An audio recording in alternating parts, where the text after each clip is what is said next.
I do a lecture on sleep and sleep hygiene practices because my nursing students are going to start on the night shift and they have to make a conscious effort to get the best night's sleep that they can. So we're going to talk about the steps that we need to take in order to get the best night's sleep.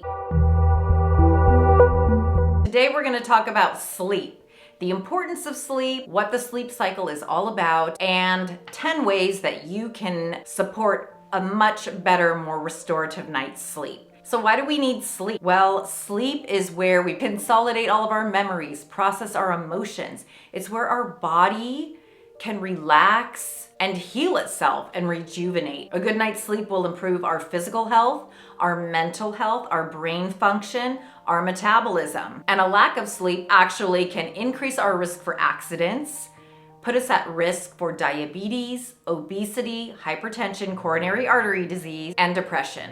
So supporting ourselves so that we can get the best night's sleep possible is something that we really need to do. So when you sleep, you go through a sleep cycle. There's 4 stages of sleep, and you can't close your eyes and jump straight to stage 4. You have to go through the progression of the sleep cycle.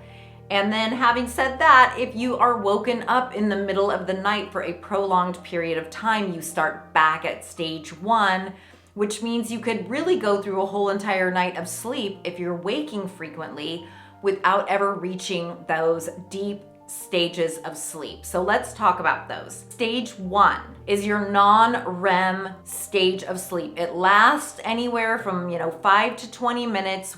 While you're starting to fall asleep, you're technically still awake, but your vital signs are starting to calm down or slow down. You're beginning to relax, and it's very easy to wake you up at this point. We move into stage 2. This is also a non-rapid eye movement stage of sleep, but it's a little bit deeper sleep than stage 1. This is around 25 minutes and lasts for 10 to 25 minutes. At this point, you're less aware of your surroundings.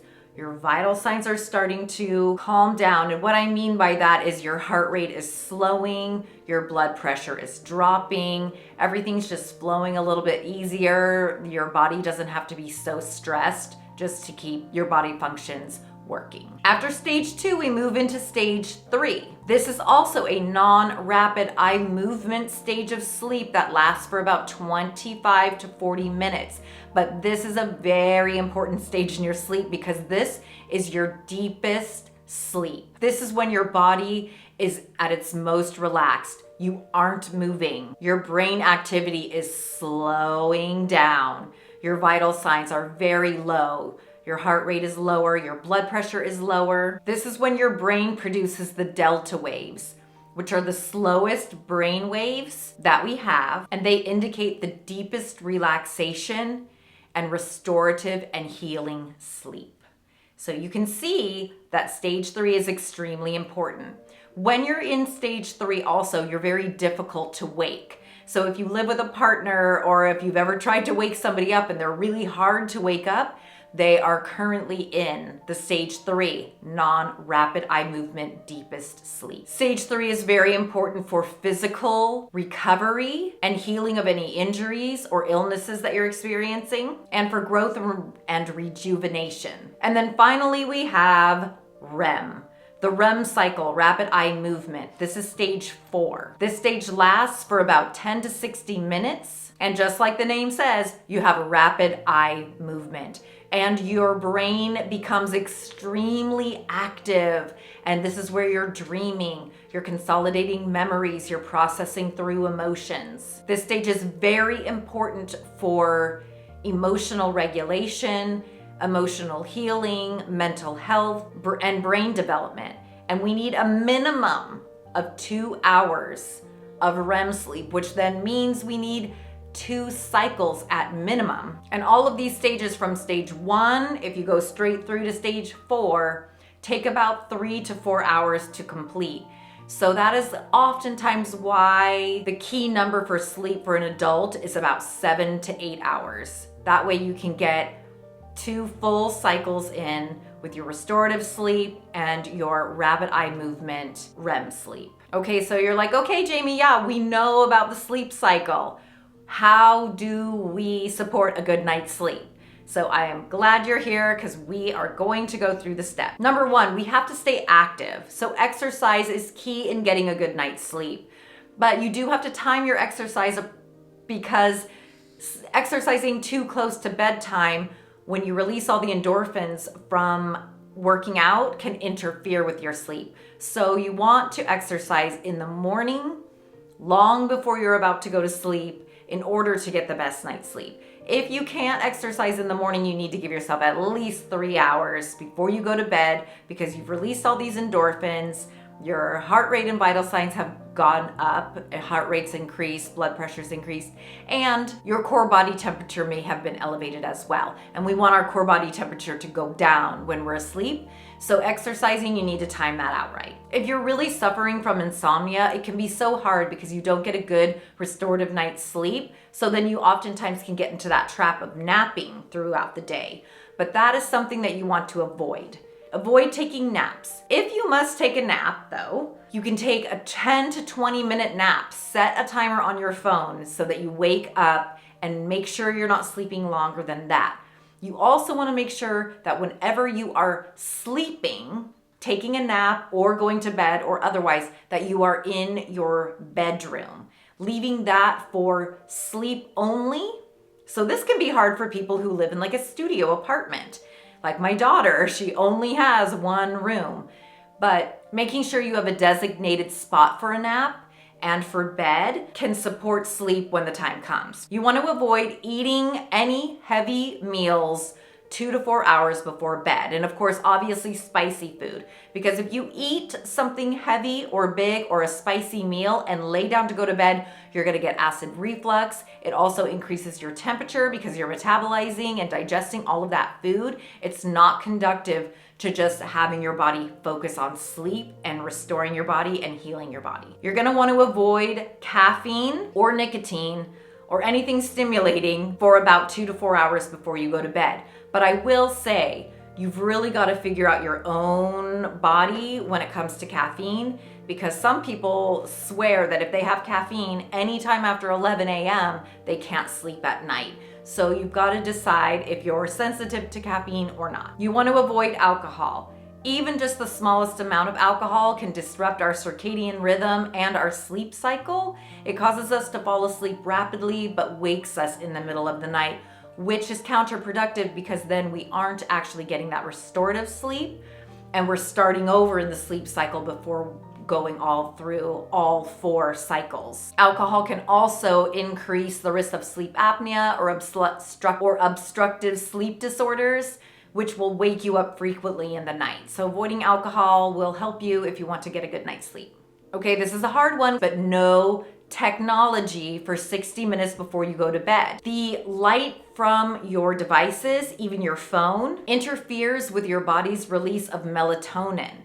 So way back in history, everyone went to bed when the sun went down. And why is that?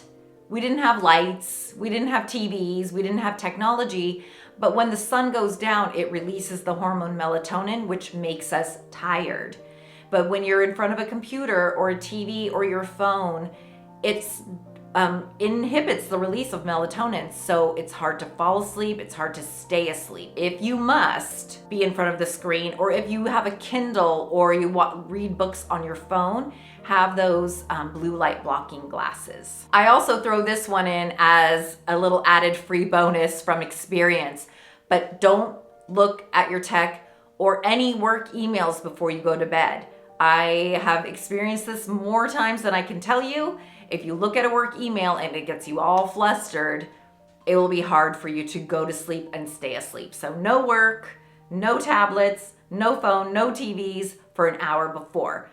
And we'll talk about what activities you can do an hour before in just a sec. Okay, you wanna have ideal bedroom conditions. And for sleep, the ideal bedroom conditions is quiet, dark, and cool. So in the research that I did to create the class that I taught on this subject, it says 67 degrees is the ideal temperature to promote sleep, which is cold to me.